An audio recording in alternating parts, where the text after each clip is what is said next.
பிடிக்கும் தென்னை மரம் நமது குணம் சொல்லியதே.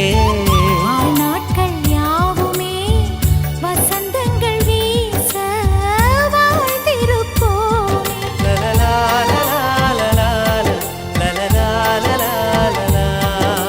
ஹாப்பி நியூ இயர் வந்ததே.